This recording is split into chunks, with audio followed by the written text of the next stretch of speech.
भक्तों, हमारे इस चैनल सनातन से स्वर्ग में आप सभी भक्तों का स्वागत है।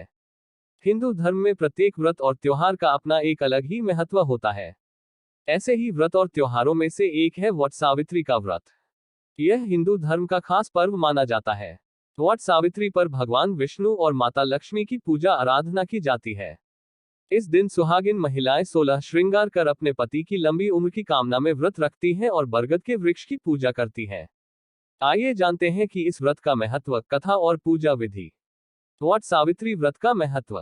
पुराणों के अनुसार वट वृक्ष में ब्रह्मा, विष्णु व महेश तीनों देवताओं का वास है।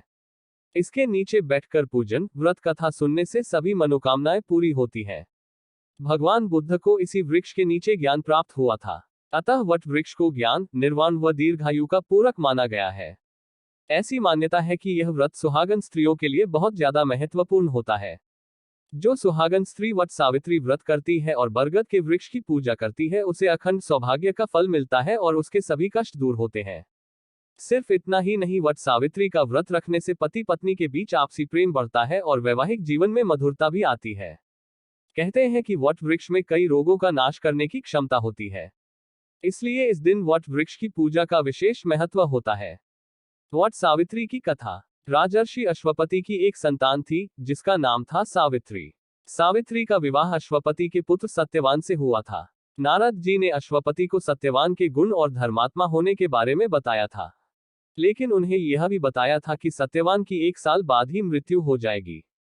पिता ने सावित्री को काफी समझाया, लेकिन उन्होंने कहा कि वह सिर्फ सत्यवान से ही विवाह करेगी और किसी से नहीं।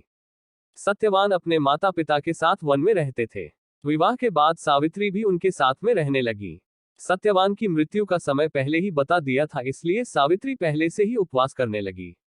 जब सत्यवान की मृत्यु का दिन आया तो वह लकड़ी काटने के लिए जंगल में जाने लगा। सावित्री ने कहा कि आपके साथ जंगल में मैं भी जाऊंगी। जंगल में जैसे ही सत्यवान पेड़ पर चढ़ने लगा तो उनके सिर पर तेज दर्द हुआ और वह वृक्ष से आकर नीचे सावित्री की गोद में सिर रखकर लेट गए। कुछ समय बाद सावित्री ने देखा कि यमराज के दूत सत्यवान को लेने आए हैं। सावित्री पीछे पीछे यमराज के चलने लगी। जब यमराज ने देखा कि उनके पीछे कोई आ रहा है तो उन्होंने सावित्री को रोका और कहा कि तुम्हारा साथ सत्यवान तक धरती पर था, अब सत्यवान को अपना सफर अकेले तय करना है। सावित्री ने कहा, मेरा पति जहां जाएगा मैं वही उनके पीछे जाऊंगी, यही धर्म है। यमराज सावित्री के पतिव्रता धर्म से बहुत प्रसन्न हुए और उन्होंने एक वरदान मांगने को कहा। सावित्री ने अपने सास ससुर की आंखों की रोशनी मांगी। यमराज ने वर देकर आगे बढ़े। फिर से सावित्री पीछे आ गई है। फिर एक और वरदान मांगने को कहा। तब सावित्री ने कहा कि मैं चाहती हूं मेरे ससुर का खोया हुआ राजपाट वापस मिल जाए। यह वरदान देकर यमराज आगे बढ़े। इसके बाद फिर वे सावित्री पीछे चल पड़ी। तब यमराज ने सावित्री को एक और वर मांगने के लिए कहा। तब उन्होंने कहा कि मुझे सत्यवान के 100 पुत्रों का वर दे। यमराज ने यह वरदान देकर सत्यवान के प्राण लौटा दिए। सावित्री लौटकर वृक्ष के पास आए और देखा कि सत्यवान जीवित हो गए हैं। वह उसे साथ लेकर सास ससुर के पास पहुंची तो उन्हें नेत्र ज्योति प्राप्त हो गई तथा उनका राज्य उन्हें वापस मिल गया। धार्मिक मान्यताओं के अनुसार माता सावित्री अपने पति सत्यवान के प्राणों को यमराज से छुड़ाकर लाई थी। वट सावित्री व्रत की पूजा विधि। वट सावित्री व्रत पूजा विधि। वट सावित्री के दिन सुहागन महिलाएं प्रातःकाल उठकर स्नान करके व्रत का संकल्प लें। साफ वस्त्र धारण करके 16 श्रृंगार करें। एक बटोकरी में 7 तरह के अनाज रख लें और दूसरी टोकरी में देवी सावित्री की प्रतिमा रखें।